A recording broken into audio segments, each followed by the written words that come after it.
Lipoprotein A is 6 times more atherogenic than LDL, and that's what we'll see here.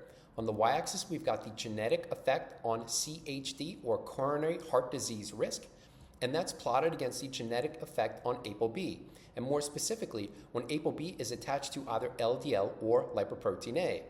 So when compared with risk when ApoB comes from LDL, as shown there, risk when ApoB comes from lipoprotein A is 6 times higher relative to LDL, which again goes back to the initial premise of lipoprotein A is 6 times more atherogenic than LDL.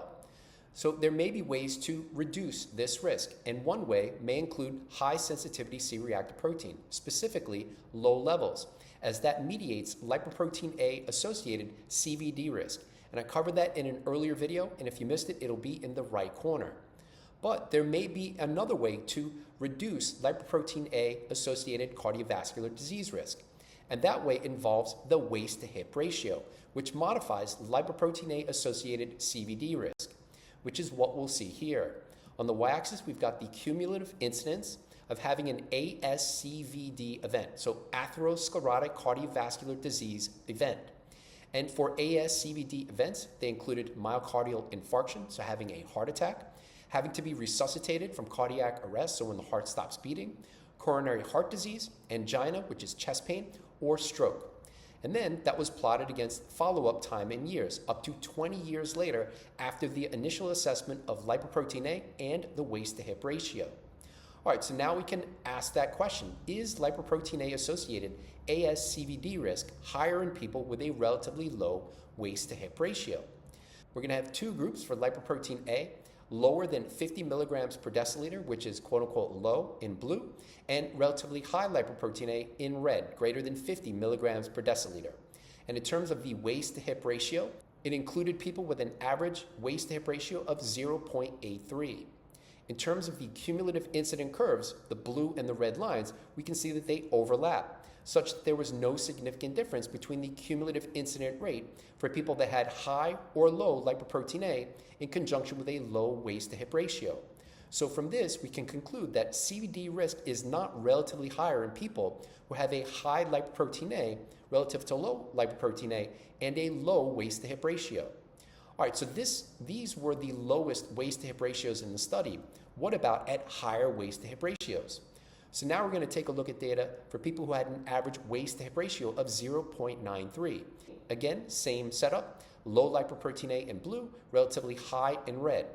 And then here too, we can see that the cumulative incident rates for ASCVD events over that 20-year span overlapped. In other words, there was no significant difference between cumulative incident rates whether someone had low or high lipoprotein A and a relatively low waist to hip ratio with an average of 0.93.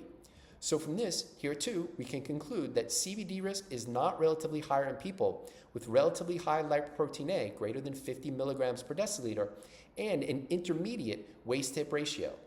All right, so how high can we go for the waist to hip ratio, and is this effect still significant? So now we're going to take a look at data for people who had an average waist to hip ratio of 1.0.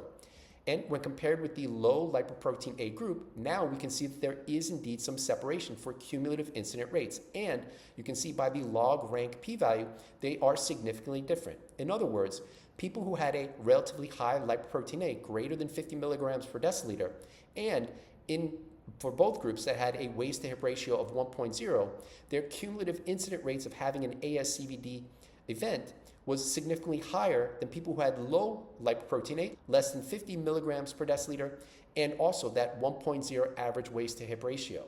So from these data, we can see that CVD risk is indeed higher in people who have a relatively high lipoprotein A greater than or equal to 50 milligrams per deciliter and a high waist to hip ratio. So what does this all mean? Well, if your lipoprotein A is greater than 50 milligrams per deciliter, get lean. And what that'll do is it'll reduce waist circumference, which is one part of the waist to hip ratio. The other part is hip. So in order to maximize or optimize hip circumference, regular strength training, including squats, deadlifts, and other compound movements, would help resist any age-related decline for hip circumference. And the goal there should then be to get the waist-to-hip ratio to less than 0.93 if one has a lipoprotein A value that's greater than 50 milligrams per deciliter, as waist-to-hip ratios less than 0.93 were not associated with an increased ASCVD risk regardless of lipoprotein A values. If you've ever wondered what's optimal for biomarkers, well, I have a new Patreon tier dedicated specifically to that, and currently includes the 35 biomarkers shown here, more than 2 hours of video content, 52 published references, and note that these aren't the reference ranges. It's what may be optimal based on the largest studies that exist for how each of these biomarkers changes during aging and or associations with all-cause mortality risk. So if you're interested in that, check it out. And if you're interested in more of my attempts to biohack aging, check us out on Patreon, where I offer blood test consults, but also post at least twice per day in 4 other Patreon tiers.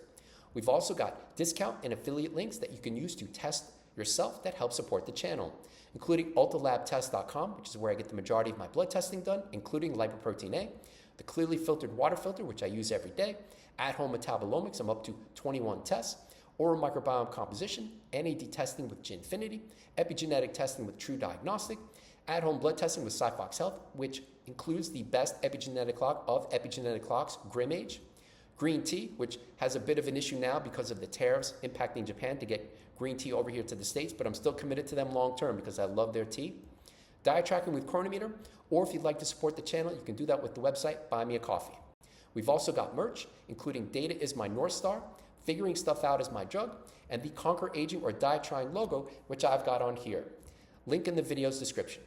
Thanks for watching. Hope that you enjoyed the video. Have a great day.